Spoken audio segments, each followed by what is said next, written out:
ovationner notre pasteur, son épouse. Ovationner également les diacres et tous les dirigeants. Qui me font ainsi honneur de me recevoir dans votre modeste demeure. En tout cas, je suis très encouragé d'être ici parce que ça me fait rappeler un peu chez nous. Voilà, c'est comme ça qu'on a commencé. Et aujourd'hui, on a quand même un petit coin pour faire notre culte. On est toujours mieux chez soi. Voilà, toujours mieux chez soi. Pour ceux qui ne me connaissent pas, je suis le frère Ernest Kofi. Je suis marié, j'ai 17 ans à la fois. J'ai 2 enfants. Voilà, je suis psychologue. Et aujourd'hui, c'est une grande joie de venir ici, de découvrir, parce que c'est la première fois que je viens ici, et en même temps d'animer également un moment d'encouragement. Voilà, donc baissons la tête et prions. Père, nous voulons bénir ton nom, te dire merci. Merci pour ce temps qu'il fait. Papa, tu es le maître de toutes choses. C'est toi qui disposes des temps, les circonstances. Merci pour ce temps. Donne-nous de pouvoir venir à ton école. Enseigne-nous, donne-nous de comprendre certaines notions que nous ne comprenons pas. Donne-nous de pouvoir prendre et comprendre ce dont tu souhaites que nous comprenions aujourd'hui. Ouvre nos intelligences, nos cœurs et fais-nous du bien ce matin. Béni sois-tu, pour nous lui ainsi prier. Amen. Ok. Donc, comme cela a été dit, normalement, je devais voir uniquement que les sœurs devant moi. C'est tout le monde, je pense que Dieu sait faire les choses. Parce que ce n'est pas les choses, ce n'est pas des notions qu'on a l'habitude d'aborder. Donc, c'est toujours bon et c'est toujours bien qu'il y ait le maximum de personnes qui puissent entendre et comprendre aussi ces notions-là. Parce que lorsqu'on parle de santé physique, on est plus ou moins habitué à ça. Nous avons nos médecins, lorsqu'on est malade, nous partons à l'hôpital pour le corps. Donc, c'est des choses plus ou moins, ça ne nous effraie pas. Mais lorsqu'on parle de mental, là, ça devient grave. Lorsqu'on parle de mental, ça devient grave. Lorsqu'on parle de psychique, c'est encore plus grave. Parce qu'on n'est pas, dans notre culture, on n'est pas habitué à ces genre de choses. Donc, pour nous, ça renvoie toujours à quelque chose de mystérieux. Voilà. Lorsqu'on parle de santé, de maladie mentale, on voit déjà le côté obscur. Le diable, les sorciers, et tout ce que nous savons dans notre culture. Mais pour nous, ce n'est pas des choses qui peuvent se soigner dans un hôpital. Ce n'est pas des choses qui peuvent se soigner par un professionnel de la santé. Voilà, c'est forcément du côté qu'on sait. Or, ce n'est pas vrai. Vous voyez, c'est pas du tout vrai. Et c'est une réalité qui existe depuis des siècles. Qui existe depuis des siècles où beaucoup de choses ont été démystifiées. Voilà. Comme vous le savez, avant même, aujourd'hui on parle de santé physique comme je l'ai dit, mais avant, dans les temps immémoriaux, tout ça était considéré comme l'attaque du diable. Je ne sais pas si vous le savez. Lorsqu'il a mal à la tête, on estime que c'est un démon qui lui a donné ce mal de tête. Donc on partait l'exorciser, partait le délivrer de sa douleur à la tête. Vous voyez? Donc, c'est des choses qui ont existé. Mais au fur et à mesure, Dieu, dans sa grâce, a permis que certaines personnes aient des compréhensions, des connaissances. Donc, c'est au fur et à mesure que les choses ont commencé à avancer. Mais nous, on s'est arrêté au niveau physique. Voilà. Mais au niveau mental, la santé mentale, on a encore des difficultés. Donc, aujourd'hui, comme je disais, c'était vraiment... c'est un petit... Et ça me permet en même temps de pouvoir sensibiliser sur notre bien-être mental. Comme le pasteur l'a souligné, notre bien-être, il y a le bien-être physique, il y a le bien-être mental. Avant toute chose, je vais clarifier quelque chose qui est aussi important. Il y a une différence entre un psychologue et puis un psychiatre.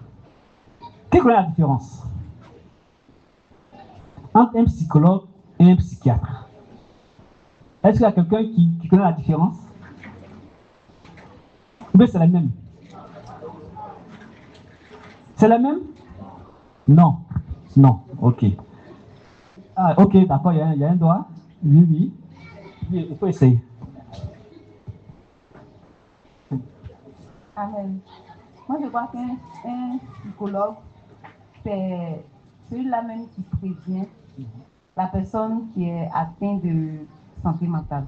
Okay. Et le psychiatre, c'est celui-là même qui est habilité maintenant à s'occuper, à soigner celui-là maintenant qui a déjà dépassé et les trucs on peut appeler maintenant que c'est quelqu'un qui est fou. Ok, d'accord. Est-ce qu'on peut le mentionner pour sa réponse? Merci beaucoup. Mais sur le ratio, c'est elle seule qui a parlé. Hein. Donc, ça veut dire qu'il y a beaucoup d'incompréhension à ce niveau. Je veux dire cela parce qu'on nous confond, en fait. On confond ces deux professionnels de la santé. Le psychiatre, c'est d'abord un médecin. C'est-à-dire quoi? C'est-à-dire qu'il a fait ses 8 années d'études en médecine. Et puis, il a fait 4 ans de spécialité en psychiatrie. Vous voyez? Donc, c'est près de 12 années d'études qu'il a fait. Voilà, pour effectivement soigner la pathologie. C'est-à-dire que lui, il est dans la maladie. Voilà, c'est-à-dire que quand le psychiatre reçoit, la personne fait déjà la maladie. Voilà, et le psychiatre, le médecin, prescrit des médicaments, fait des piqûres et tout ça pour que la personne puisse se retrouver. Mais le psychologue, c'est pas un médecin. Il n'a pas fait d'études de médecine. C'est un universitaire. Il a jusqu'en le bac plus 5 ou le doctorat. Donc, toute son étude s'est focalisée sur la compréhension de l'être humain. C'est tout ce qu'il fait jusqu'à ce qu'il sorte de l'université. Donc, lui, il ne donne pas de médicaments. Mais lui, il travaille sur la parole. C'est-à-dire ce que tu dis. Il travaille sur le comportement. Comment tu te comportes, comment on peut expliquer. Il travaille sur ta façon de réfléchir. Vous voyez un peu la différence. Voici ce qu'il fait. Donc, quelqu'un qui te comprend mieux, qui peut expliquer certaines façons de réfléchir, de penser, est-ce que pour aller chez lui, ça veut dire qu'on est malade? Est-ce que pour aller chez cette personne-là, ça veut dire qu'on est malade? Non. Mais pourquoi vous n'êtes pas?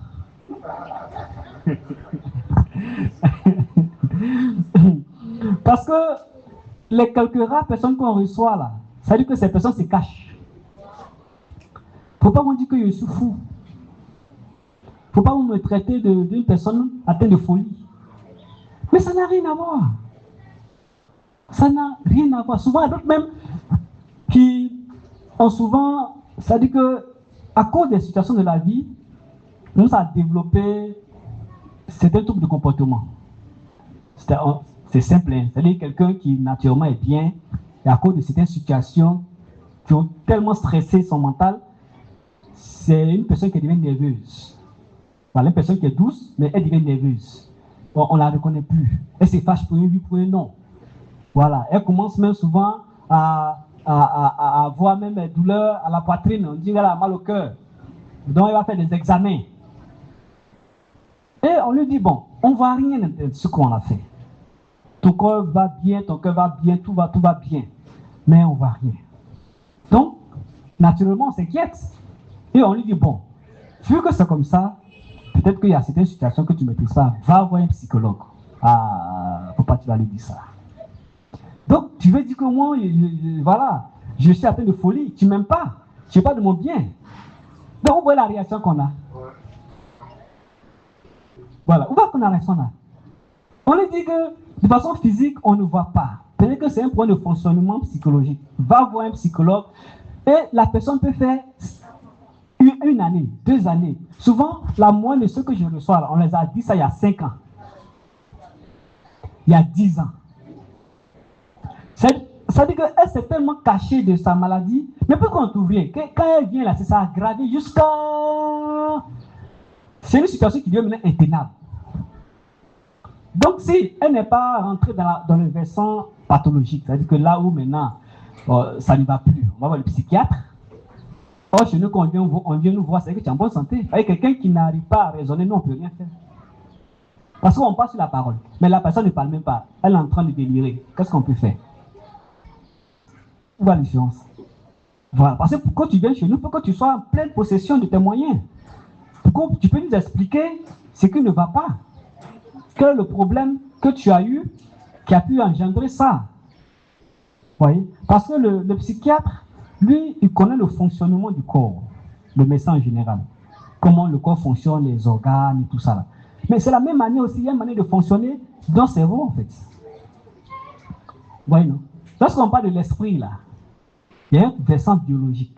C'est-à-dire qu'il y a une manière de fonctionner qu'aujourd'hui, on sait. Vous comprenez? C'est pour ça que, en fonction de ta façon de réfléchir, de voir les choses, tu peux être malade ou tu peux ne pas être malade. Simplement en fonction de ta façon de penser. Vous voyez? Mais ça, ce sont des compréhensions qu'on sait aujourd'hui. Voilà. C'est pour ça qu'on peut t'aider. Parce que si on comprend le fonctionnement, comment on peut t'aider? On ne peut pas. Vous voyez? Donc, c'est vraiment important de faire cette différence. Aujourd'hui, de ne pas avoir peur. Le psychologue, en fait, aujourd'hui, on les appelle des spécialistes de vie. C'est-à-dire que aujourd'hui, la société est tellement difficile, il y a tellement de facteurs, de situations, de stress, que vous voyez aujourd'hui, il y a beaucoup de personnes qui se donnent la mort. Hein. Parce que pour elles, c'est leur solution qu'ils ont trouvée. Parce qu'elle ne peut pas aller voir un spécialiste, on va dire qu'elle devient, voilà, elle devient folle. Donc elle gère son problème jusqu'à un moment donné, paf, elle va se tuer. Vous comprenez? Et je dis toujours, c'est quelque chose qui nous guette tous, même en tant que disciples. Parce que j'ai toujours dit, en tant que disciple, dans la Bible, il y a quelqu'un qui a été atteint de dépression et il s'est suicidé. Je ne sais pas si vous savez c'est qui. Vous savez c'est qui? Judas. Souvent, on ne peut pas ressortir ça. On se dit non, comme les disciples, on est fort, toutes les situations de la vie, voilà, on gère. Le Saint-Esprit gère. Est-ce que toi, tu gères? Il n'y a rien qui dépasse le Saint-Esprit. Mais si ta capacité ne peut pas tenir là, tu vas mourir, le Saint-Esprit ne meurt pas. Le Saint-Esprit ne meurt pas. Mais toi, tu peux mourir. Est-ce que vous comprenez? Donc, ce qui est arrivé à Judas, la culpabilité, il n'a pas pu, malgré qu'il était avec Jésus. Nous, on n'a pas vécu avec Jésus. Hein. Lui était avec Jésus, il a fait tout son ministère avec Jésus, il sait tout, tous les secrets du royaume, il sait. Est-ce qu'on a plus de foi que lui? On a plus de compréhension que celui. Lui, il a été avec le maître. Donc, qu'est-ce qui pouvait le perturber? Mais, cette situation, lui-même n'a pas pu l'accepter. C'est-à-dire qu'il n'a pas pu l'accepter. Contrairement à qui? À Pierre. Contrairement à Pierre. Lorsque il s'est rendu compte que ce que Jésus a dit, c'est ce qui est arrivé, il a régné. La Bible qui pleura amèrement. C'est-à-dire qu'il s'est rendu compte que vraiment, il était le piètre des hommes. Comment il est arrivé à faire ça? Mais il a compris qu'il était humain, il était faillible. Et il a décidé de se repentir, de revenir avec Jésus. Mais l'autre, il n'a pas pu accepter ça. Comment lui, il a pu trahir Jésus? Et comme solution, dépression. Et l'élément qui conduit, lorsqu'on est dépressif, c'est de trouver une solution pour ne plus vivre cette souffrance. C'est la mort. Parce que pour le dépressif, c'est une solution. Hein. Ce n'est pas mauvais pour lui. Tel que il est arrivé à un moment de fonctionnement, c'est la solution qu'il a trouvée pour bien vivre. Donc, il se tue. Donc, ça vous dit que on n'est pas épargné. Donc, il faut qu'on comprenne toute cette réalité en tant que disciple. Pour ne pas avoir des préjugés, pour ne pas avoir des fausses croyances sur ces choses. Quand quelqu'un t'est déprimé, si tu connais Jésus, c'est fini, tu n'es pas déprimé. Qui t'a dit ça? Parce que c'est ce qu'on sait. On dit ce qu'on sait. On ne sait pas qu'en réalité, que tu connais Jésus, tu ne connais pas Jésus, tu peux être déprimé. Tu peux rentrer dans la maladie mentale. Et dans l'église, il y a beaucoup de personnes qui sont dans la maladie mentale. Est-ce que c'est parce que leur foi ne va pas bien? Non, ça n'a rien à voir avec la foi. Mais c'est des choses qui nous concernent parce qu'on est des hommes. On est des humains. On a une manière de fonctionner. Il y a des personnes, juste pour un deuil, elles tombent directement de la maladie mentale. Parce qu'elles n'acceptent pas la perte de l'autre. Et lorsque la personne disparaît, elle se dit qu'elle n'a plus de raison de vivre. Et la personne ne se retrouve plus. Et que ça apprend, elle a suivi. Hein. Elle n'a pas pu supporter. Elle est partie. Donc, vous comprenez comment est-ce que c'est hautement capital de prendre soin de notre mental. De savoir ce qu'il faut faire pour prendre soin de notre mental. Vous voyez, c'est pour ça que j'ai reformulé un peu le thème pour dire que l'hygiène mentale, comment prendre soin de notre esprit au quotidien. Voilà. Comment prendre soin de notre esprit au quotidien. Et on est déjà dedans. Hein. Voilà, on est déjà dedans. Donc, ne pensez pas qu'il y a introduction, développement. Non, il n'y a pas ça. Voilà. On est déjà passé. C'est des choses, il y a tellement de choses à dire qu'on prend certains points pour pouvoir développer. Donc, déjà, on va comprendre, on a déjà commencé ce que c'est que l'hygiène mentale. Est-ce qu'il y a une différence entre l'hygiène mentale et la santé mentale? Est-ce qu'il y a une différence? L'hygiène mentale et la santé mentale. D'accord, oui.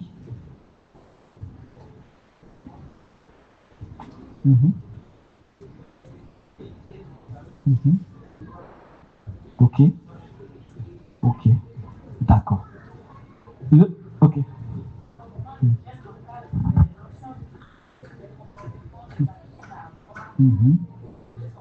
Oh, est-ce qu'on peut faire un bon point? Voilà, parce que ça, c'est une réponse extraordinaire. Merci beaucoup, ma dirigeante. Ah, elle a tout dit. Ah, d'accord.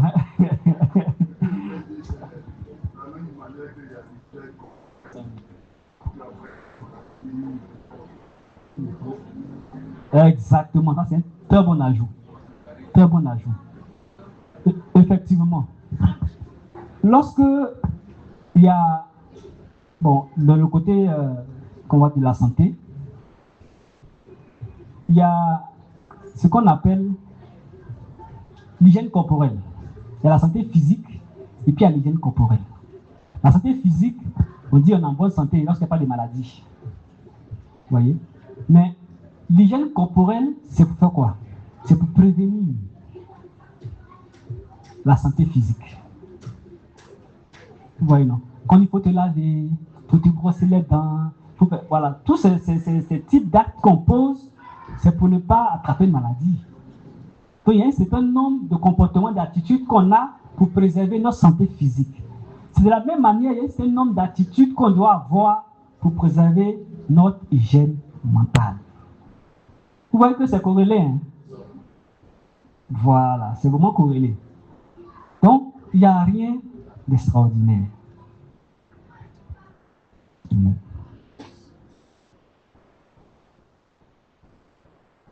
Ok. Donc, comme on l'a dit, pour pourquoi est-ce qu'on parle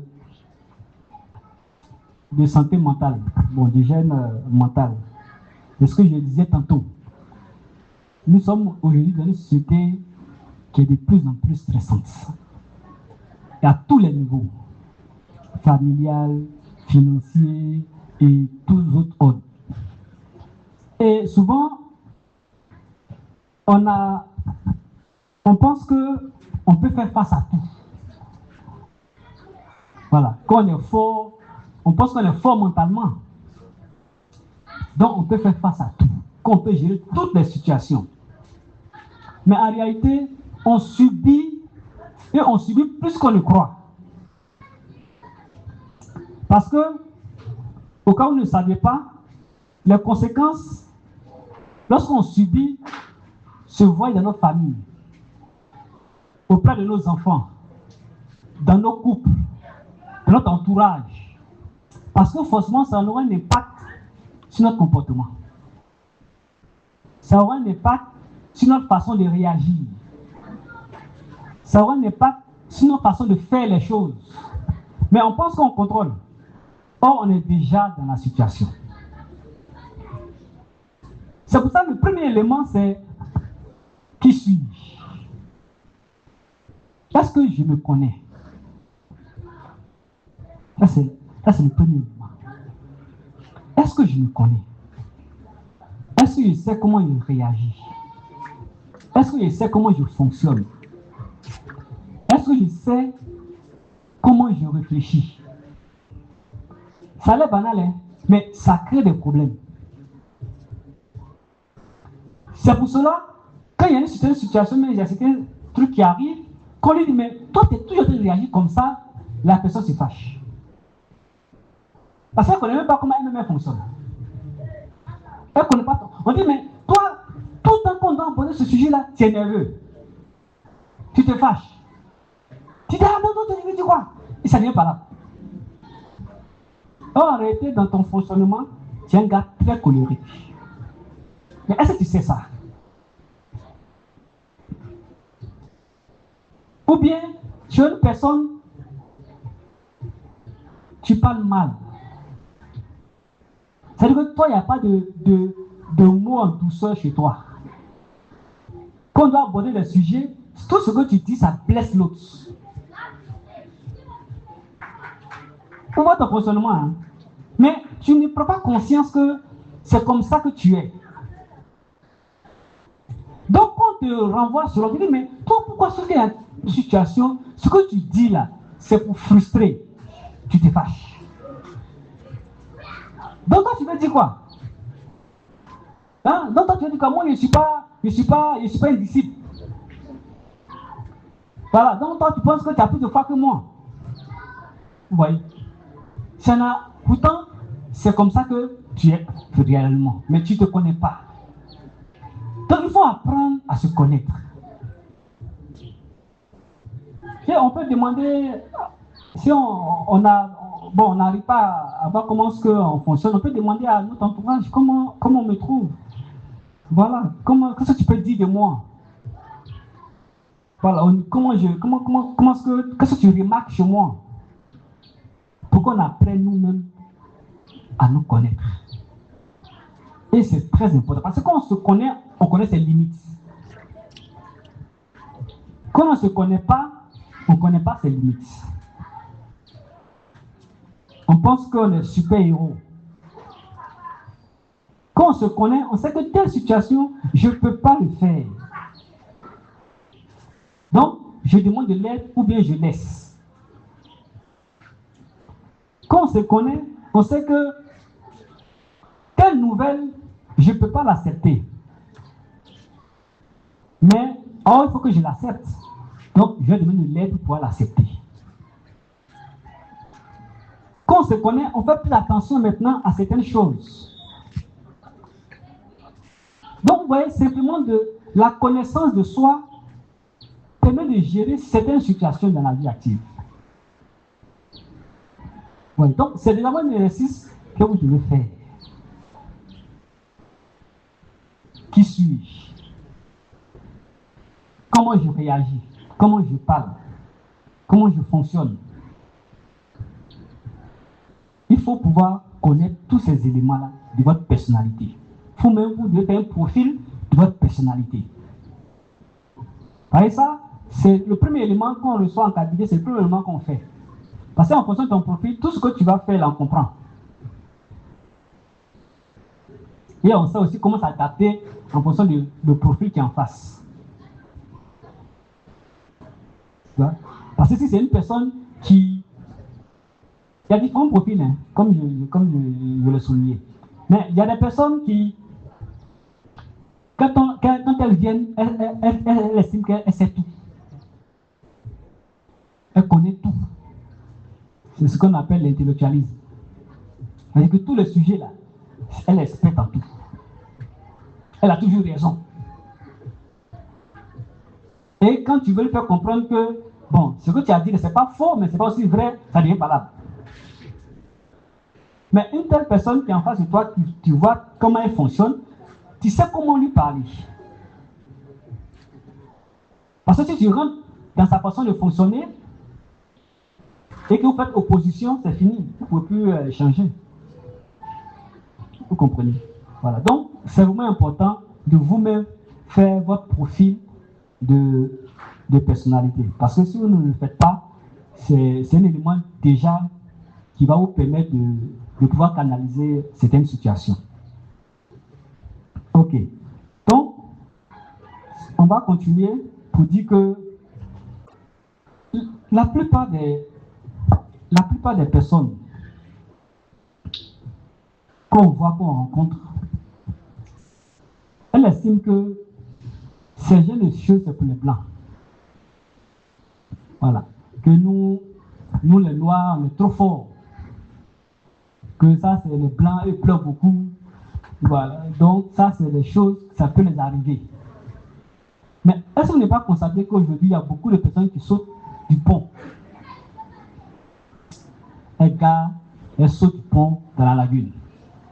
Ou bien, on apprend, la personne a sauté de la fenêtre, 5e étage, elle est partie. Donc, souvent, on voit ça de loin. Mais ça peut tous nous arriver. Hein? Ça peut tous nous arriver. Parce que c'est la saison de la vie qui engendrait ça. Voilà, ce n'est pas des choses imaginaires. C'est le son de la vie, la personne pense qu'elle pourrait gérer. Mais ça l'a dépassé. Et quand ça l'a dépassé, voici le résultat que ça a engendré. Voilà, donc ce n'est pas quelque chose qui est loin de nous. C'est proche de nous et il faut faire très attention. Si dans notre entourage, si il y a une situation, puis la personne dit, mais moi j'ai peur de vivre, j'ai envie de mourir, on ne rit pas avec ça. On ne banalise pas ça. Parce que le processus qui a engendré, c'est qu'elle est en train de dire là. Ça veut dire que la personne est en train de vivre une situation dramatique. Or, nous, quand on entend ça, on ne dit pas ça. Tu as vécu. Au nom de Jésus, ça n'a pas arrivé. La personne est en train de créer une détresse. Vous savez, quand la personne crée une détresse là, les règles religieuses ne comptent plus. Il n'est plus la même manière de fonctionner. C'est-à-dire qu'il y a une modification de sa conscience. Donc, la personne qui a une modification de sa conscience, vous n'êtes plus en train de parler le même langage. La personne est en train de parler un langage de douleur, de détresse. Toi, tu es en train de parler d'un langage où tout va bien. Non, sois fort. Voilà, Dieu va régler ça. Mais la personne même, là où, actuellement où tu parles, la personne même, pour Dieu même, là, ça n'existe plus. Hein. Vous voyez? C'est-à-dire que le registre Dieu dans lui, sa compréhension là, ça a changé. Parce que ce qu'on ne savait pas, on dit quoi? La conscience, il y a la conscience. Et puis il y a l'inconscience. Vous voyez, non? Il y a la conscience, il y a l'inconscient. La conscience, là où on a nos valeurs, voilà, nos règles, nos langages, c'est 30%. Et puis l'inconscient, c'est 70%. Vous voyez qu'on ne maîtrise rien. C'est-à-dire que ce qui va influencer la conscience, là, c'est 70%. Qu'est-ce que tu peux gérer avec tes 30% de conscience. Tu peux pas, tu vas vite être débordé, tu vas vite être dépassé. Parce que tout se fait dans l'inconscient. Ouais, donc quand la personne, dans son inconscient là-bas, ça tourne et puis elle dit, ah, moi j'ai peur de vivre. Ben, là, ça rentre dans la conscience. Mais c'est donc c'est les 70% qui ont généré ça. Vous comprenez? C'est les faussements 70% là. Parce que dans l'inconscient là, il n'y a pas de bien, il n'y a pas de mal. C'est un chaos. Il n'y a pas de bien, il n'y a pas de mal. Voilà. Donc, on n'est plus dans la notion de moralité. Donc, quand les choses se passent là-bas, et puis, ça, parce qu'à moins que ça ne sorte là, ça passe par les filtres. Ça veut dire que ça, normalement, une personne en bonne santé psychique ne dit pas, je ne peux plus vivre. Je vais mourir. Pourquoi? Surtout que si la personne est disciple. Pourquoi elle ne peut pas dire ça? Parce que les filtres, les barrières religieuses ne lui permettent pas de dire ça. Parce qu'on sait qu'en tant que disciple, on ne peut pas se donner la mort. On va à l'enfer. Tu vois? Mais si la personne arrive ça, ça veut dire que la barrière a cédé. C'est que le filtre religieux là, ça a cédé. C'est même plus d'actualité. Mais là, toi, comme tu ne comprends pas comment cela fonctionne, tu viens parler de religion. Sois fort, mon frère, va lire la Bible, tel verset. Il faut commencer à jeûner, tu vas voir la selon. En fait, ce que tu dis là, vraiment, ça n'a plus de sens. C'est là parce que ça ne touche même pas, je dis, la personne qui est en face de toi. Parce que tu n'es pas en train de comprendre ce qu'elle vit. Donc la personne quitte là, toi tu es tout heureux parce que tu l'as encouragé. Tu l'as défié. Mais la personne quitte là, elle est toujours dans sa tristesse et dans son désir de se donner la mort. Donc, est-ce qu'on comprend un peu? Voilà. Donc, je suis en train de dire que on vit cela nous tous. Il ne faut pas banaliser la souffrance des uns des autres. Il ne faut pas les banaliser. Quand une personne dit quelque chose, elle n'est pas folle. Mais c'est sa structure qui est modifiée. C'est pour ça qu'elle fait sortir ça. Maintenant, comment toi tu réagis? Ah non, ok, je vais te tuer. Ah, c'est bien. Au moins, tu dramatises, tu banalises. Tu banalises et puis pour toi, c'est la façon de l'aider. En banalisant, en jouant à la comédie. Non. Tu l'enfonces plus. Voyez. Donc je dis ça parce que c'est aussi important pour nos dirigeants, nos formateurs, nos formatrices. Faut à l'écoute. Faut à l'écoute de la souffrance des uns des autres. Si tu vois et que tu entends ce genre de choses, il ne faut pas banaliser. Il faut chercher une meilleure aide. Il faut savoir où c'est limite. Pour dire ça, vraiment, je n'ai pas trop d'outils à aider cette personne-là. Donc tu l'orientes vers d'autres responsables, d'autres dirigeants, ou bien carrément le pasteur. Et c'est pour ça que je dis, bon, de plus en plus, je suis quand même content parce que de plus en plus, nos dirigeants commencent à prendre conscience de cette réalité. Voilà, parce qu'on m'appelle un peu partout pour certaines situations, tout ça. Voilà. Donc, de plus en plus, on commence à sensibiliser à cette réalité. Parce que c'est ça, c'est notre vie qui est là. Il ne faut pas tout renfermer dans la sphère religieuse, comme si après la sphère religieuse, la personne n'a plus d'autre façon de réagir, d'autre façon de faire les choses. Il ne faut pas rentrer dans cet idéalisme. C'est-à-dire qu'on a tellement idéalisé la structure religieuse qu'on dit que ça ne peut pas se faire dans le corps de Christ. C'est faux. Et quand c'est comme ça, ça ferme ta capacité de penser. C'est-à-dire que tu n'as même plus de compassion pour l'autre. Jésus était compatissant. Tu regardes l'autre en fonction des règles religieuses. Quand la personne n'est pas dans la règle religieuse, tu tapes. Oh, tu ne comprends pas. Soit de la compassion, on va comprendre. Compassion, compatir, compréhension. voyez, c'est pour ça qu'aussi il y a beaucoup de choses qui arrivent et puis on ne peut pas résoudre. Parce que quand ça sort des cadres religieux, on est bloqué.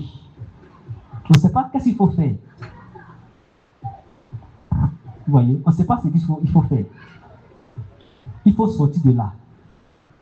Et c'est pour ça aussi que, bon, nous, en tant que disciples, ça va mieux. Il y a pour certains, on envoie la personne dans les camps de prière, dans les camps de, bon, je ne sais pas. La personne va rester là-bas jusqu'à si elle ne meurt pas, et il y aura un semblant de guérison, parce que la maladie mentale, il y a beaucoup de façons. Voilà, il y a une manière, il y a une maladie mentale, on replie les noms, hein, parce que les noms, les noms c'est un peu trop technique. Ou quand ça commence, la personne peut entrer marcher, hein, et puis en même temps, c'est déshabillé. Ça a commencé comme ça. Elle s'est déshabillée, puis elle disparaît, elle s'en s'est baladée, elle ne retourne plus. Si on ne fait rien, ça peut durer 3 mois, et puis elle va se retrouver. Comme ça, hein, elle se retrouve.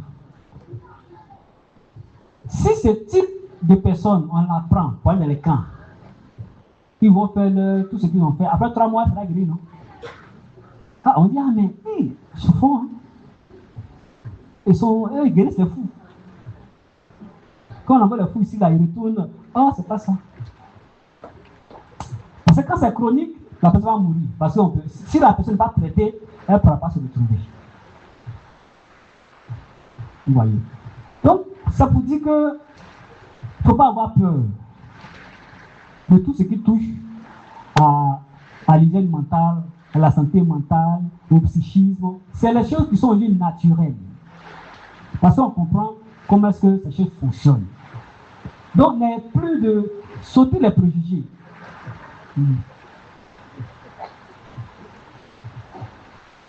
Merci.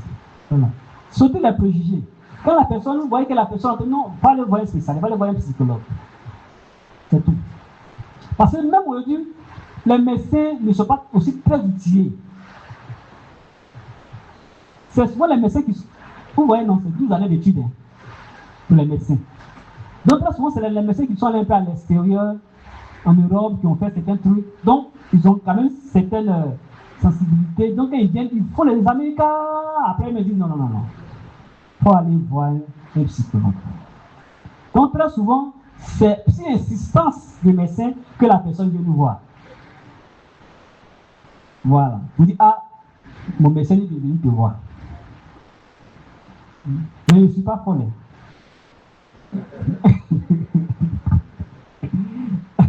Voilà, mais mon médecin est venu te voir. Ça n'a rien à voir. Parce que vraiment, on néglige cet aspect des choses-là qui nous crée énormément de souffrance et de douleur.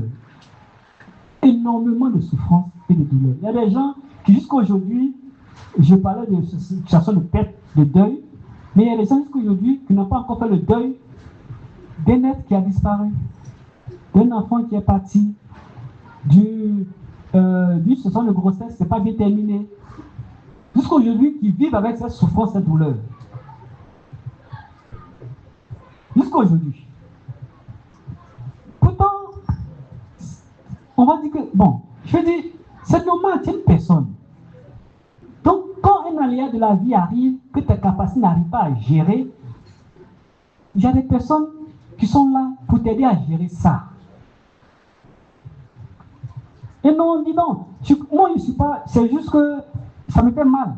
Mais ça te fait mal, mais ça enlève ta joie. Parce que c'est ça.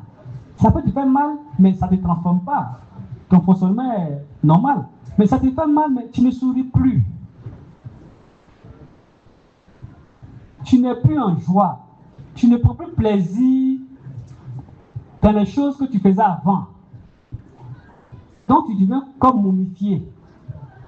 Tu es là, mais tu es un zombie.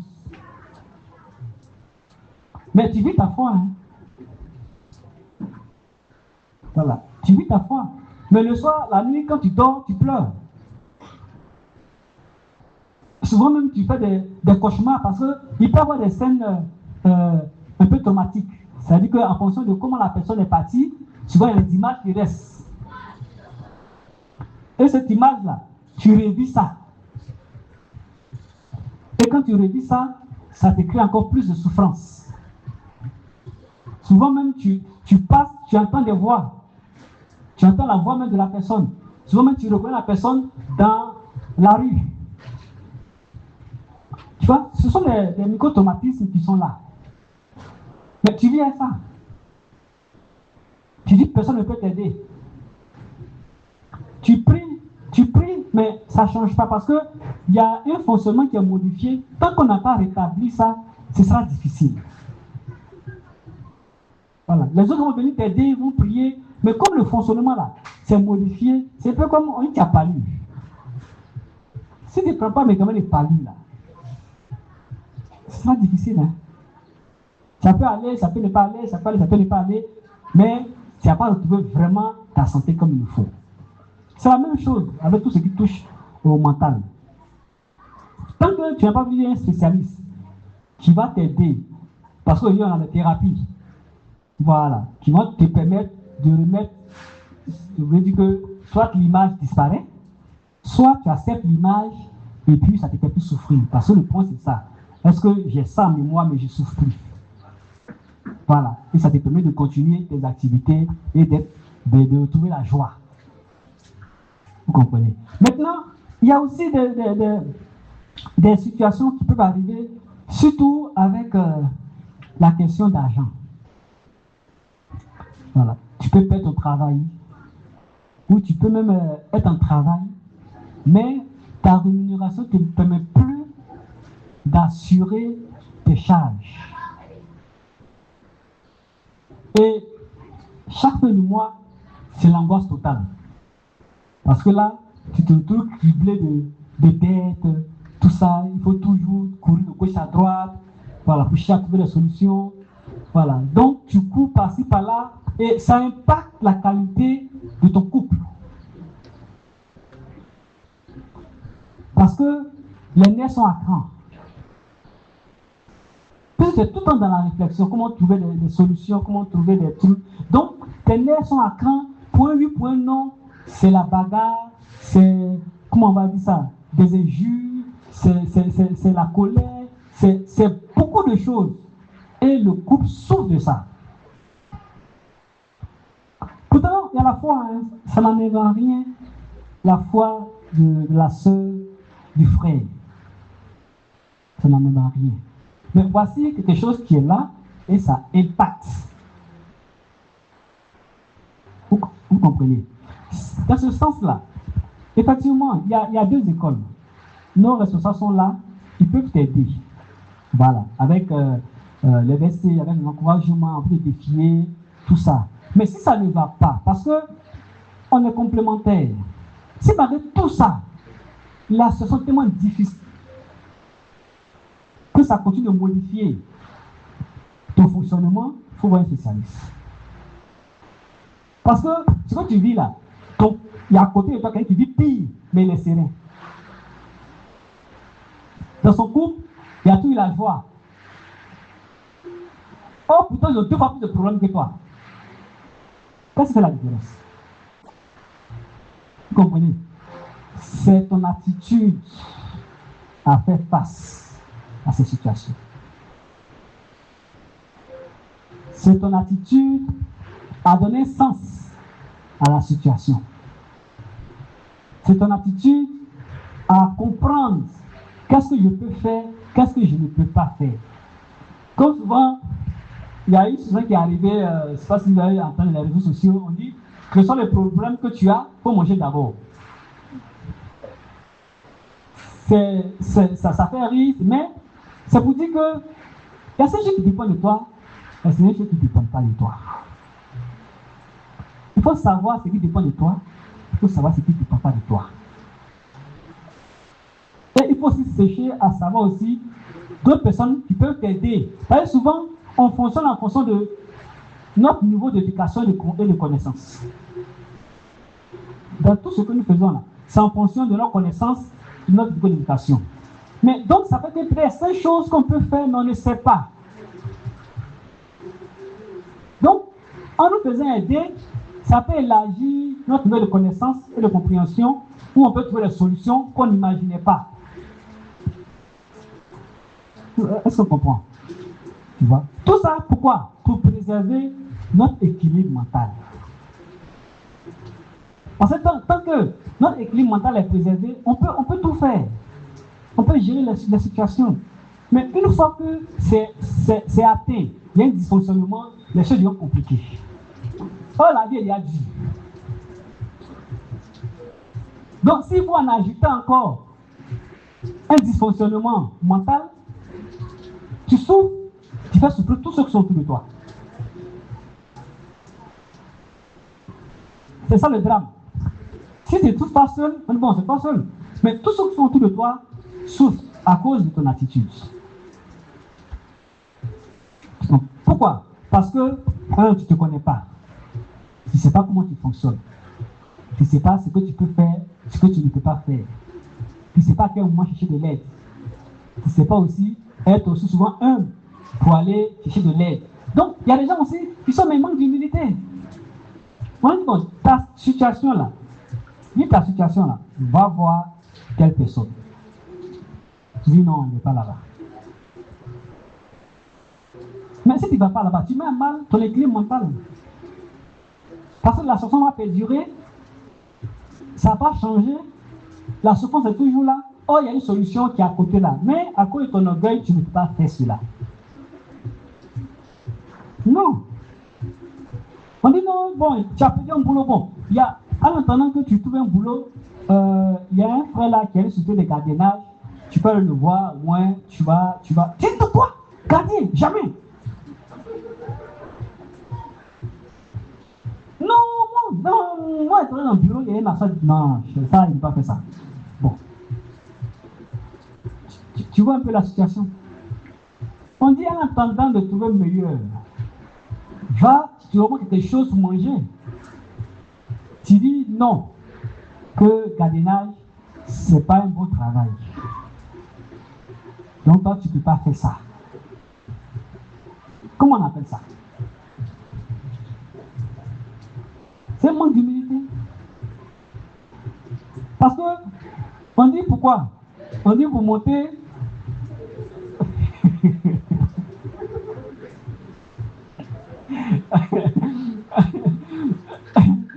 Voilà. Mais tout ça, c'est dans nos têtes. Tout ça, c'est dans nos têtes. Tu vois? Moi, aujourd'hui, ça fait près de 3 ans, 4 ans, je suis en quoi? On va dire en livre. C'est-à-dire que je vais au cadre pour faire les thérapies, tout ça. Mais j'ai monté une structure en start-up où on fait le lavage de voitures sans eau. C'est-à-dire qu'on lave un véhicule sans utiliser de l'eau. Mais le véhicule n'est pas plus propre que quand on utilise de l'eau. Ça se voit un peu. Mais c'est nouveau. Si toi-même tu n'es pas dessus pour comprendre comment les clients réagissent, comment ça se passe, est-ce que c'est quelque chose qui peut donner? Donc moi-même, je vais laver voiture. Je vais laver une voiture sous le soleil. Mais un psychologue va faire quoi devant aller laver voiture? Vous comprenez? Mais moi, mon mindset là, moi, ça ne me dit rien. Hein? Ça ne me dit rien. Parce que quand demain, dans 5 ans, 10 ans, on parlera de ça, non, moi, on ne va pas me dire que ma vie va laver voiture. Parce qu'il y a beaucoup de jeunes qui font ce travail, vont faire ce travail-là, et puis moi, ils passent à autre chose. Ça comprend un peu. Donc, ne mettez pas de blocage inutile. Il y a plusieurs de mes compatriotes, de mes amis, qui m'envoient des offres. Ah non, il y a un truc à l'international. Non, il y a un truc. Tu vas faire quoi avec voiture de laver? Faut laisser tout ça là. Tu peux les gaspiller ton truc. Je dis non. Il faut être libre dans la tête. La Bible bénit l'œuvre de tes mains. Qu'est-ce que tu es en train de faire? C'est ça que Dieu bénit, hein? Oui, tu peux commencer à pousser brouette. Mais comme tu es avec l'Esprit de Dieu, dans 5 ans, tu vas voir où tu seras. Tu auras une entreprise qui fait la collecte des ordures. C'est comme ça. C'est pas le début, mais là où la vision que tu as.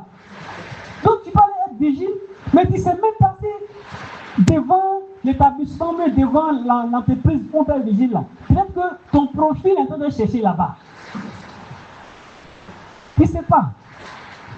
Peut-être que tu es un bon comptable, alors que l'entreprise est en train de chercher un comptable. Quand tu vas partir 2 mois après, on cherche un comptable. Ah, mais moi, je suis comptable. Et puis voilà. C'est ton travail. Tu vois? Donc, il faut être libre dans la tête pour préserver votre santé, votre équilibre mental. Si on commençait avec beaucoup de contraintes, beaucoup de barrières, non, moi, je suis comme ça, moi, c'est comme ça que je suis, ça ne marche pas. Nous sommes dans une société où on ne doit plus réagir, non, c'est comme moi, non. C'est ce que tu peux faire pour être en joie, pour préserver ta santé, ton hygiène mentale, pour permettre à ton entourage d'être heureux, heureuse, c'est ce que tu fais. Donc, les principes que tu t'insurges là, c'est ces principes-là qui vont te perdre. Les temps ont changé. Nous sommes dans une société en pleine mutation. Les choses changent tellement. Donc, au moment où toi, tu te mets des barrières, tout va changer autour de toi.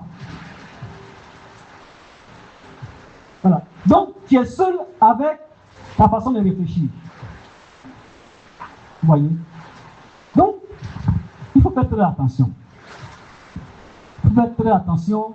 Il faut chercher de l'aide. Il faut comprendre ces types de choses qui sont simples, basiques, mais ça nous aide effectivement à mieux nous sentir, à mieux nous porter. Est-ce qu'on se comprend? Voilà. Donc, il ne faut pas avoir peur de ce genre de choses.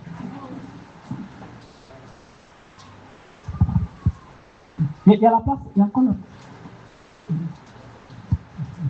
Ok. Donc, comme je suis en train de le dire, il faut aussi connaître ces sources de stress. Qu'est-ce qui me stresse plus? Seulement à penser me stresse, me met hors de moi. Il faut l'identifier. Il faut en parler. Il faut aussi se faire aider. C'est très important. Parce que si tu n'identifies pas la source de stress et que tu ne traites pas la racine, ça peut s'amplifier, s'aggraver et jouer sur ton équilibre mental. Comme je le disais tantôt, il y a pour certains, ils ont perdu leur enfant. Donc, à part ça, tout va bien. Mais cet élément-là est une grande source de stress pour eux. Et malgré le temps, c'est toujours là. Donc, c'est quelqu'un qui est bien identifié et qui agit sur ta tranquillité, sur ta paix. Donc, il faut pouvoir traiter cela à l'origine. Il faut pouvoir se faire aider en ce sens. Vous voyez? Voilà. Donc, ce sont ces petites choses qui sont simples parce que l'inconscient, là, il a sa façon de comme il disait, là, c'est pas règle. Il a sa façon de réfléchir, il a sa façon de penser. Donc, c'est des choses simples, mais qui lui donnent des informations pour te rétablir. Il y a une situation comme ça, je me rappelle, il y a une dame qui roulait sur l'autoroute, et puis on ne sait pas ce qui s'est passé, on ne sait pas ce qui s'est passé, et elle a failli déraper avec la voiture. Ce moment-là, cet instant-là, c'est resté gravé dans sa mémoire. Au point où elle ne peut plus rouler de voiture. Quand elle se met dans la conduite, elle tremble tout son corps. Si elle a réussi à décoller là, ça n'a pas de tortue. Et donc ça fait que Elle a pris un chauffeur à un moment donné. Bon, je sais pas aussi là, c'est coûteux. Après, elle a essayé, mais c'était compliqué. Ça fait que c'était difficile dans son environnement professionnel. Dans la recherche de solutions, un médecin lui a dit de venir consulter. Donc elle est venue vraiment sceptique. Elle dit non, il y a longtemps qu'il vient ça. Donc toi, tu vas faire et puis ça va partir. Parce que bon, c'est vrai que je suis venu, hein, mais votre histoire là, moi, comme elle est venue, le respecte bien, c'est vrai que je suis venu. On devait faire 4 séances. On a fait 2 séances, on n'est plus venu. Pourquoi? Parce qu'elle a trouvé, elle a connu sa voiture. Et elle conduit, elle m'a appelé, ah ben docteur, vraiment bien, il conduit maintenant, il dit, ah ben, faut même pas terminer la séance.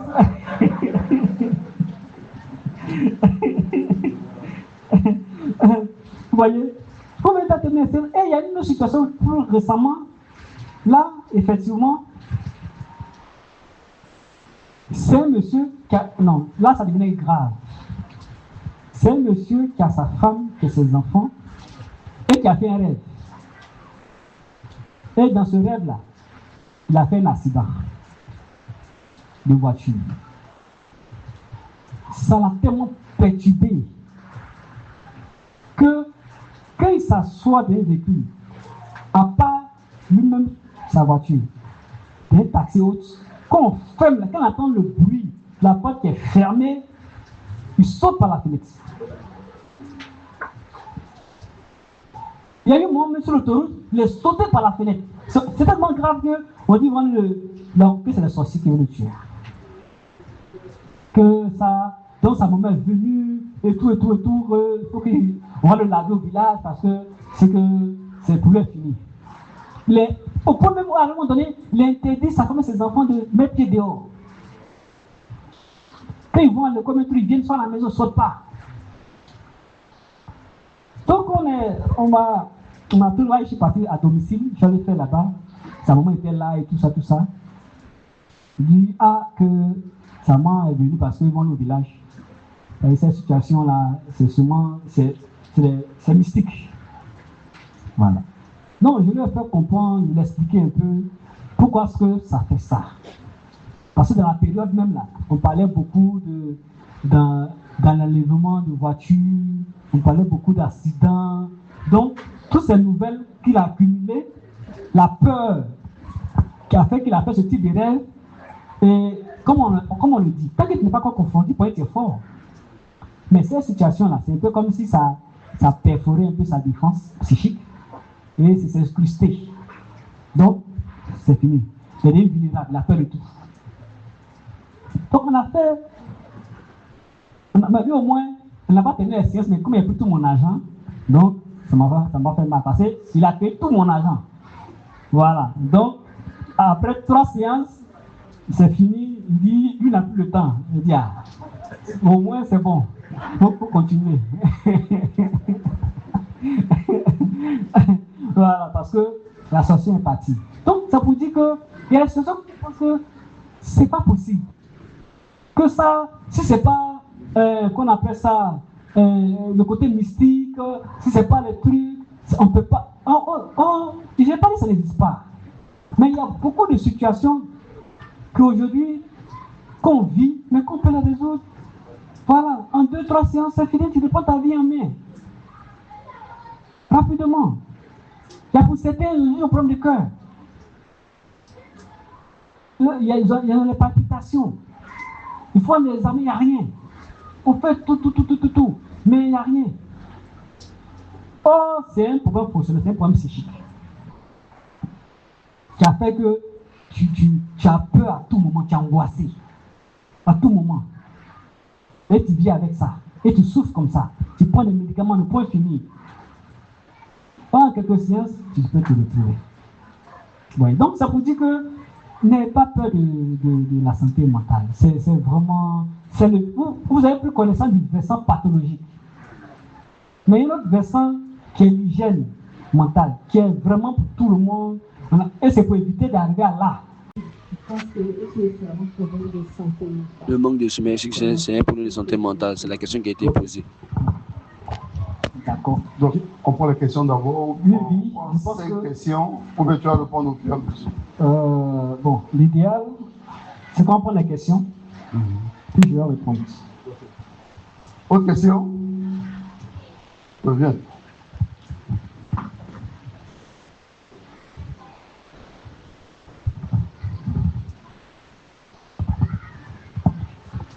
Ok, bonjour frère et sœurs. Bonjour Ernest, merci beaucoup pour l'exposé. C'est moi, Benoît. Ok, en fait, merci beaucoup. On a appris beaucoup. Moi, la question que je voudrais poser, c'est comment dresser en fait son profil personnel, d'accord? Est-ce qu'il y a des logiciels? Est-ce qu'il y a des questions atypiques? Voilà. Comment est-ce qu'on peut dresser son profil personnel? Et puis, la seconde question, c'est comment est-ce que, en tant que disciple, on peut, avant que la personne aille consulter, on peut, dans un premier temps, aider en fait une personne qui est, bon, qui présente quelques signes, en fait, voilà, que tu as présenté dans ton exposé. Ok. Voilà, aussi la deux questions. Merci beaucoup. Ok.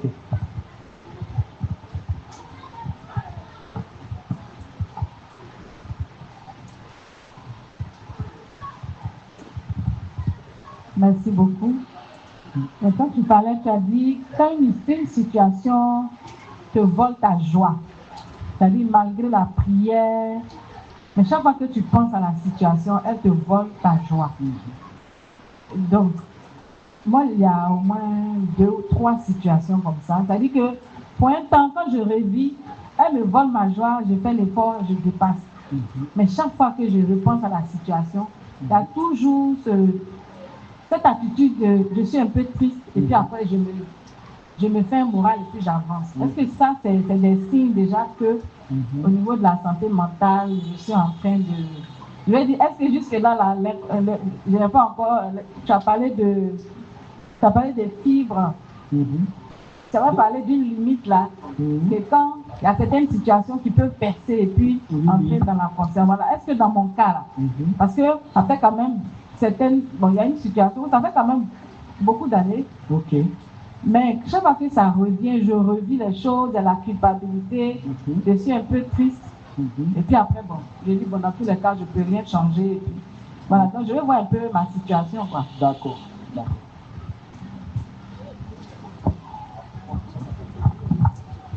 Ok, bonjour à tous. Bonjour mon frère. Merci beaucoup pour l'exposé. Ok, Est-ce qu'on peut se présenter comme ça? Pour ceux que je ne connais pas, je vais aussi prendre le nom. Ok, donc je suis le frère Gay Bakom. Ok. Voilà.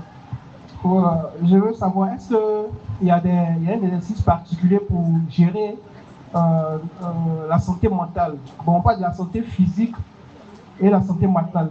La santé physique, par exemple, on peut faire du sport, on peut bien manger pour pouvoir prendre soin.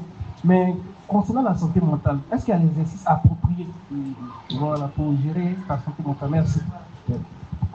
D'accord. Ok, Faïs, on va prendre 5 questions. Là, notre spécialiste va répondre et on va passer encore à une autre 5e personne. Voilà, donc on prend la dernière personne et on laisse la parole à notre frère. Merci.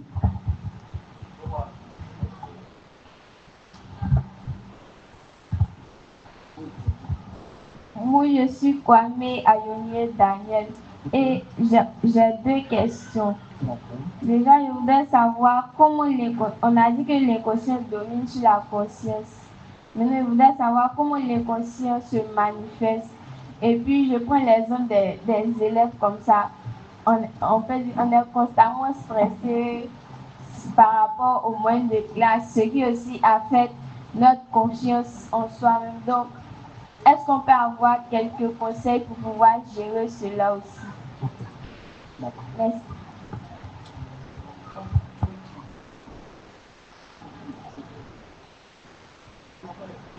Ok, d'accord, c'est ça. Il n'y a pas de souci.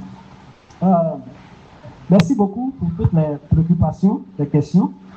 Ça montre que vous m'écoutez, bien suivi, et ça montre aussi l'intérêt de la chose. Je vais commencer par la dernière question.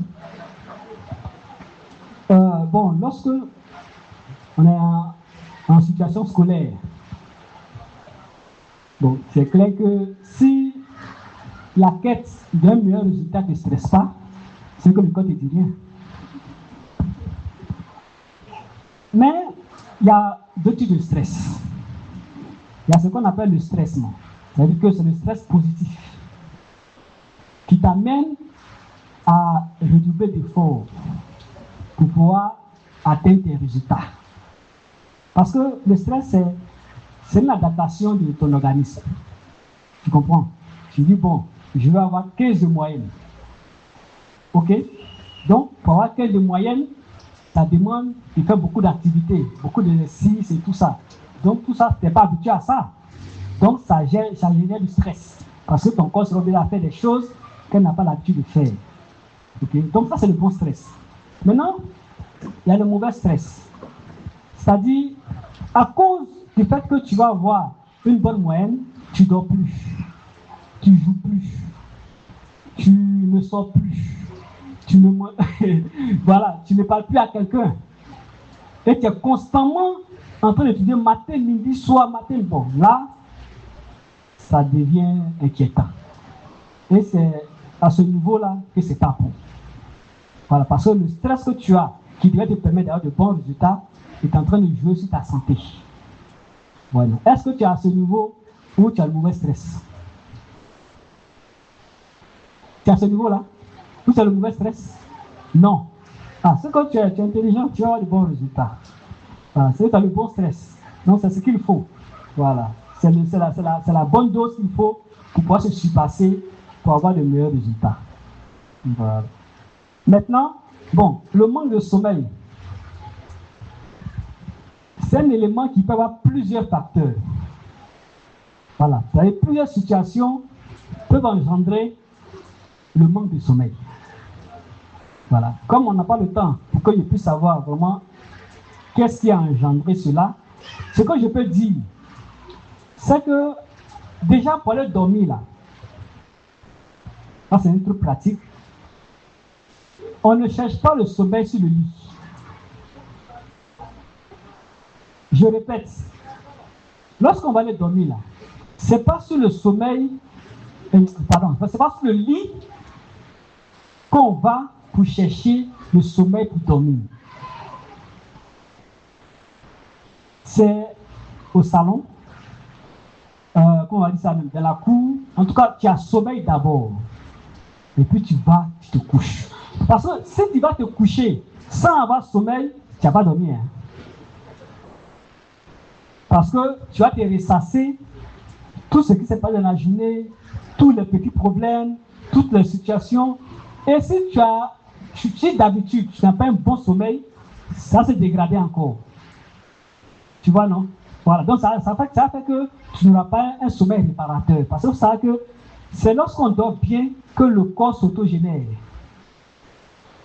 C'est lorsqu'on dort bien là, que les toxines, la fatigue, tout ça là, le corps nettoie tout. C'est pas qu'on ne dort pas bien, qu'on se réveille, on est fatigué. Parce que le corps n'a pas pu nettoyer tout ce qui était, comment on va dire ça, tout ce qui était comme toxines et tout ça. Ouais, non. Donc c'est ce que je peux dire à ce niveau-là. Voilà, donc déjà, faut attendre que tu aies bien sommeil et puis tu vas te coucher. Voilà. Maintenant, s'il y a d'autres choses plus spécifiques, bon, peut-être là, on va me parler en inbox. Maintenant, quelqu'un a demandé son profil personnel. Bon, normalement, pour nous, il y a les questions. Voilà, il y a les questionnaires pour déterminer ton profil. Mais de façon plus empirique, si quelqu'un veut déterminer son profil, déjà, lui-même se fait l'exercice. Voilà, qu'est-ce qu'il sait de lui-même? Il note. Voilà, est-ce que c'est quelqu'un qui parle beaucoup? C'est quelqu'un qui parle peu? C'est quelqu'un qui est colérique? C'est quelqu'un qui n'est pas colérique? C'est quelqu'un qui est insensible? C'est quelqu'un qui n'est pas sensible? En fait, c'est un élément de toi-même que tu mets. Et puis maintenant, tu vas vers les autres. Ceux qui te connaissent bien, hein. Voilà. Je leur demande comment est-ce qu'ils pensent que tu fonctionnes? Comment est-ce que tu penses que tu parles? Comment est-ce qu'ils pensent que tu réfléchis? Voilà. Donc, ils vont te donner des éléments empiriques que tu vas noter. Donc, de façon empirique, tu auras une petite idée de ton fonctionnement. Voilà. Sinon, pour être dans les détails, là, c'est des tests qu'il faut faire. Voilà. Ok. Alors, on continue. Comment aider une personne avant son... Bon, c'est ce que je l'ai dit déjà. Déjà, il faut respecter la souffrance de la personne. Il ne faut pas banaliser. Quand la personne vient te dire une situation qui engendre la souffrance, il faut vraiment respecter cela. Voilà. Il faut respecter cela. Et si tu peux dire des mots d'encouragement, c'est bien. Mais surtout, si tu vois, par rapport à ce que je dis là, que c'est une situation qui a besoin d'un spécialiste, il faut l'orienter vers un spécialiste. Voilà, parce que quelqu'un va me dire que tu es un palu grelottant, la personne chauffe, et puis tu ne vas pas lui dire, va à l'hôpital. Voilà, donc c'est dans ce même sens-là. Ok. Une situation qui va... Bon, ok, là... Déjà, c'est déjà... Il y a un élément qui est bien déjà. C'est que lorsque la situation qui va t'arriver arrive, tu arrives après à banaliser et à avancer. Maintenant, comme il ne sait pas combien d'années ça dure, voilà, parce que en plus d'1 an, c'est qu'il y a certaines choses à régler. Parce que normalement, quand une situation arrive, on se dit que pour faire le deuil, pour faire le truc, ça dure sur 1 année. Mais après 1 année, si la situation continue de te faire souffrir, de t'angoisser, c'est qu'il y a ces choses qui ont besoin d'être comprises, d'être améliorées. Donc là, il faut se faire aider. Voilà. Maintenant, dernier élément, si c'est approprié pour maintenir la santé mentale, bien. Déjà, il faut bien dormir, il faut beaucoup dormir. Il faut se reposer.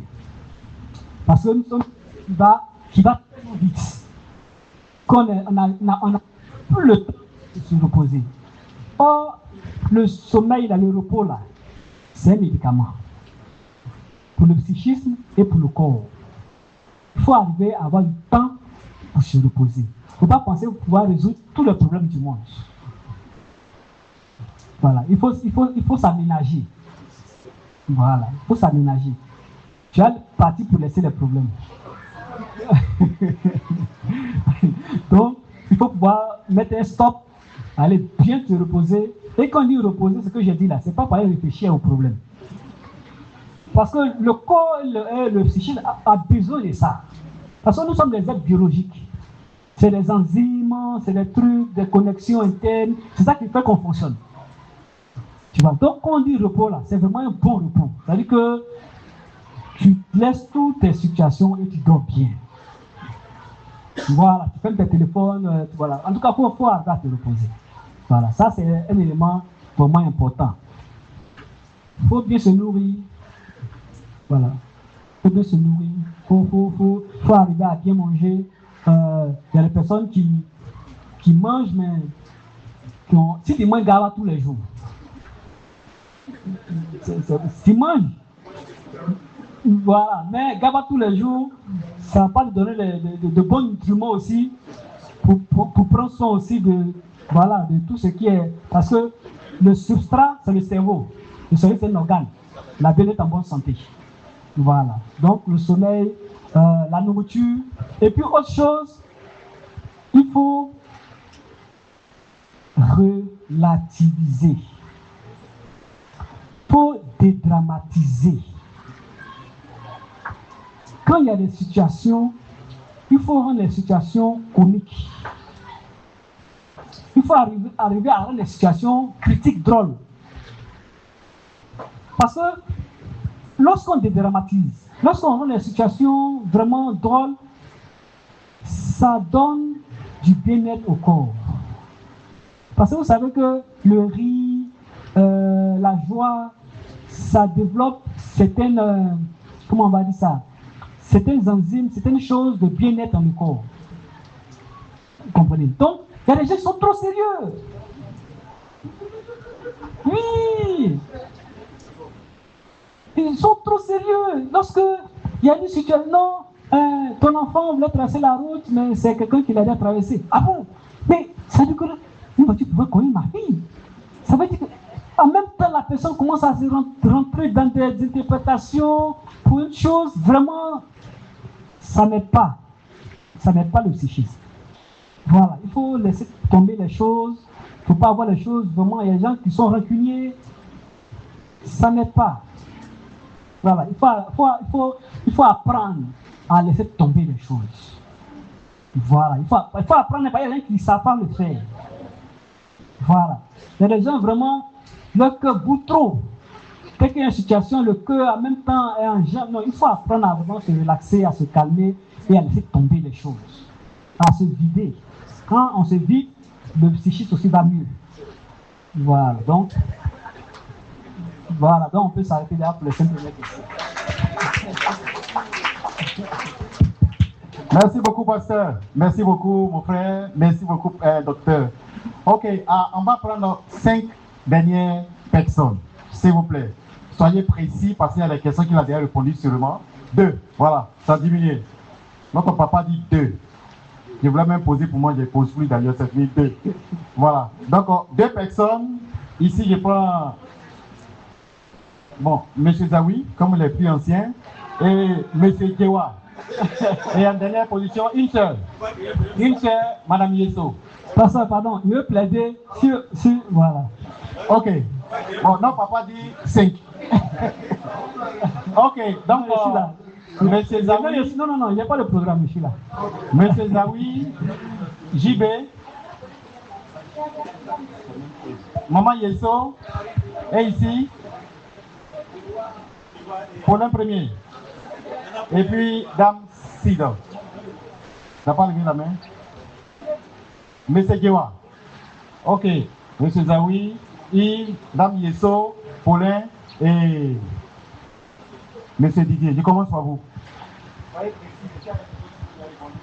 D'accord. Merci, docteur.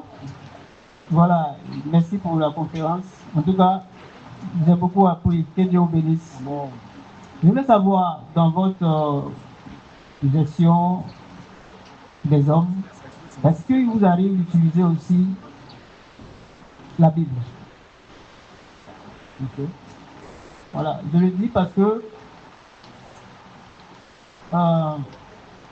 il y a des fils prodigues dans la Bible. Moi, je pense que ça m'a beaucoup aidé à me connaître. Parce qu'il a dit, on a dit, il est entré en lui-même. Et puis, beaucoup de choses ont changé. Et ça m'a aidé moi-même. Et ça m'a aidé à aider beaucoup de personnes aussi. Donc, je me dis, est-ce que vous utilisez aussi la Bible pour que les gens puissent se connaître et puis puissent aussi être délivrés des situations? Voilà, c'est ma question. Ok. Ah, bonjour mon frère. Bon, moi je m'appelle Didier Djewa. Ok. Voilà, je vais causer avec toi un peu. Parce que depuis 2021, voilà, moi-même je suis un patient à l'hôpital d'Adjamé. Voilà, actuellement je suis sur la ville. Voilà. Maintenant, bon, première, une remarque que j'ai faite d'abord, ça c'est du passage. Honnêtement, moi, le premier contact, quand j'ai causé avec le psychologue, en tout cas, c'est que il m'a dit, mais qu'est-ce qui a fait que tu es arrivé à là? Je lui ai dit, voilà, je lui ai dit, bon, c'est une situation familiale. On a dit, non, mon frère, il ne faut pas penser à ça. C'est tout ce qu'il m'a dit. Voilà. Moi, je lui ai dit, je me suis dit que, bon, si il y a un psychiatre ou un psychologue, bon, les gens, ça c'est vos collègues, qu'on appelle le service santé, voilà, du mental, voilà, des choses. Ils donnent des médicaments seulement. Voilà, ils donnent des médicaments. Voilà. Mais voilà, dans ce qui m'a dit, en tout cas, tout le reste, c'est des petits médicaments. On ne prend pas toujours, mais on est toujours en contact, quoi. Mais moi, je voudrais faire un truc personnel maintenant. Tout à l'heure, tu as dit qu'il faut avoir, on ne va pas au lit pour chercher le sommeil. Voilà, il faut avoir sommeil pour aller.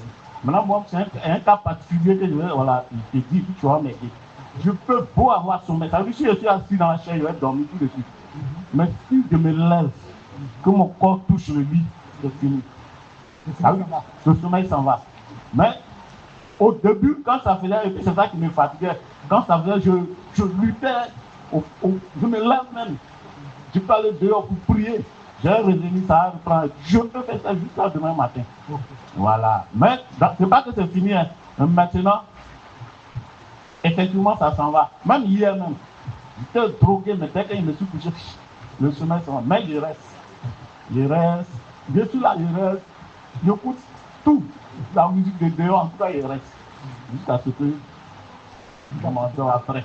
Maintenant, c'est ce côté-là que je voulais que, voilà, on pose un peu. Pourquoi ça fait ça? Ok. Voilà. Pas de problème. Merci beaucoup. Ok.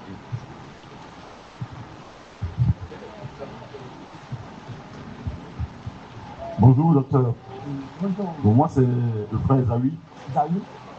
Je voulais poser ma question. Je voulais savoir combien d'heures faut-il pour un sommeil normal? Ok. Bon, Kofi, moi, c'est le frère Ikwame. Okay. Ma question est de savoir, pour quelqu'un qui est atteint de schizophrénie, okay, comment l'aborder, comment entrer dans son monde pour voir l'apaiser?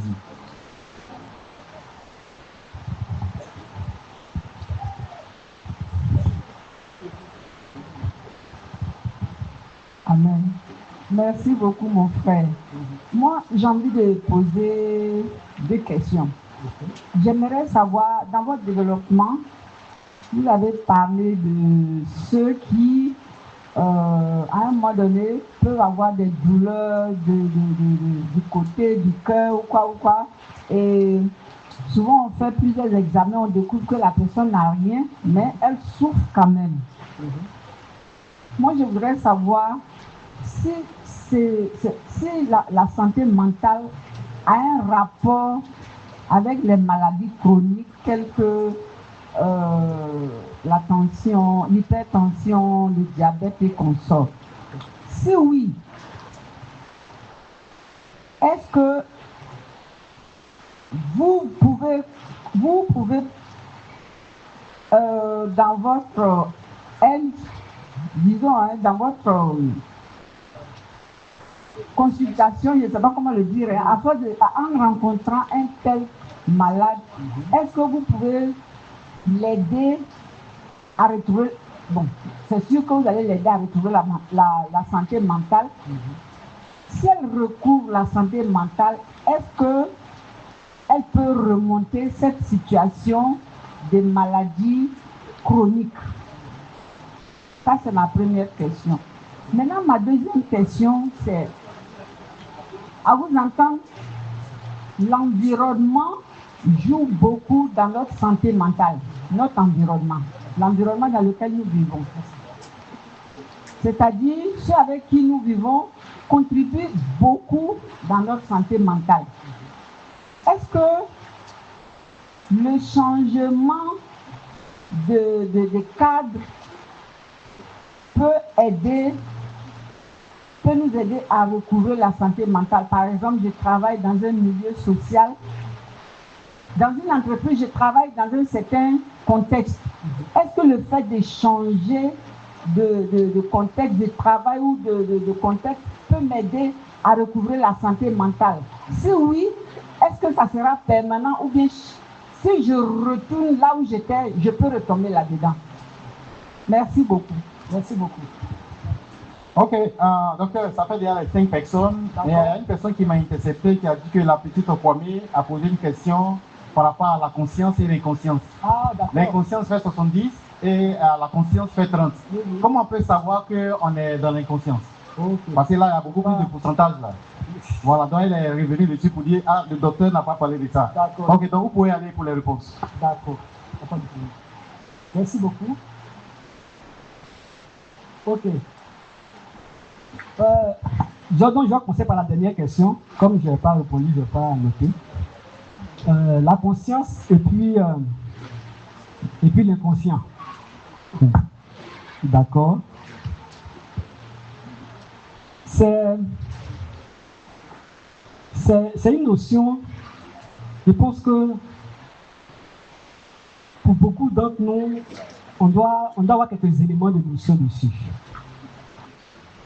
Parce que ça détermine en grande partie notre façon de fonctionner, notre façon de réagir, et notre façon de faire les choses. Très souvent, les éléments de l'inconscient, si tu n'es pas, on dit bien l'inconscient, donc quand tu le fais, tu ne sais pas que ça vient de l'inconscient. Tu ne sais pas. Parce que c'est ce qui va faire que tu te comportes de telle façon, tu as peur de telle situation, tu parles d'une manière ou d'une autre, mais pour toi c'est ton fonctionnement. Mais cela est généré par des éléments de ton inconscient. Donc, ce n'est pas quelque chose où tu vas faire, ah, ça c'est mon inconscient. Non, non, c'est pas ça. Mais c'est de là où se trouve la structure de ta personnalité. C'est-à-dire que ton expérience, c'est-à-dire qu'il y a une partie même où on appelle ça l'expérience générationnelle. C'est-à-dire qu'il y a une partie où, depuis la création du monde jusqu'à maintenant, il y a une partie de l'inconscient qui renferme toute cette réalité, toutes tes expériences. Vous voyez? Et puis maintenant, dans ta famille, les expériences de ta famille, les traumatismes de ta famille, des situations vécues émotionnellement de ta famille sont empruntées dans ton inconscient. Lors de ta conception, de ta grossesse, la grossesse de, bon, on dit que dans le ventre des mamans, toutes les expériences, jusqu'à ce que tu naisses, jusqu'à ce que tu aies cet âge aujourd'hui, il y a beaucoup d'éléments qui sont inscrits dans l'inconscient. Toi-même, ton vécu, ton interaction avec le monde, il y a beaucoup de réalités qui sont inscrites dans ton inconscient. Donc, c'est toute la somme de ces choses-là qui te fait fonctionner. Voilà. Tu vois, non? Maintenant, dans ton fonctionnement, tu peux savoir qu'il y a une manière dont tu fais qui te crée de la souffrance. Tu vois, non? Il y a une manière dont tu fais les choses qui te crée de la souffrance, qui te crée de la douleur. C'est là on dit, bon, c'est que ta façon de fonctionner ainsi a un problème. Tu vois, non? Voilà, ta façon de fonctionner ainsi a un problème. Donc, comme ça a un problème, un peu comme ce que j'ai expliqué, la dame, elle a une expérience automobile. Et puis, ça a créé le fait qu'elle ne peut plus conduire. Elle a peur. Tu vois? Donc, elle est inconsciente, hein? Mais qu'est-ce qu'elle peut faire? Elle ne peut rien faire. Donc, il faut pouvoir l'aider à pouvoir rétablir certaines choses dans son inconscient. Comme nous, on sait comment ça fonctionne, on a fait des thérapies pour aller rétablir certaines choses pour que la peur là puisse partir. Parce que la peur, c'est un élément normal. On a besoin de tous avoir peur, mais à une dose bien précise. Voilà. Parce que ce sont des signaux d'alerte, qu'il y a un danger, qu'il y a une situation, voilà. Le corps a besoin de réagir pour qu'on puisse trouver des solutions. Mais si c'est exagéré, ça dépasse la dose, ça fait qu'on ne peut plus rien faire, ça nous tétanise, c'est là qu'il y a un problème. Tu vois? Donc on va dire que c'est l'inconscient, mais on va dire qu'il y a une situation qui s'est passée dans l'inconscient qui a engendré ce dérèglement. Donc voilà, donc c'est un peu comme ça que ça fonctionne. Ok. Maintenant, il faudra demander si dans la gestion des hommes, est-ce qu'on utilise la Bible? D'accord. Je sais que c'est quelque chose qui a été un peu en conflit entre moi et puis certains dirigeants. Parce que quand je suis en consultation, je ne suis pas chrétien, je ne suis pas bouddhiste, je ne suis pas musulman, je ne suis rien. Parce que celui qui vient en face de moi, il ne vient pas consulter un pasteur. Il ne vient pas consulter un imam. Il ne vient pas. Nos hommes de Dieu sont là pour ça. De la même manière, quand tu vas consulter un médecin, un neurochirurgien et autres, tu vas consulter un pasteur. Tu vois? Mais tu as ton pasteur qui fait le travail qu'il doit faire avec toi. Maintenant, quand tu viens me voir, je suis un professionnel. Donc, je te traite de façon professionnelle par rapport à ce pourquoi tu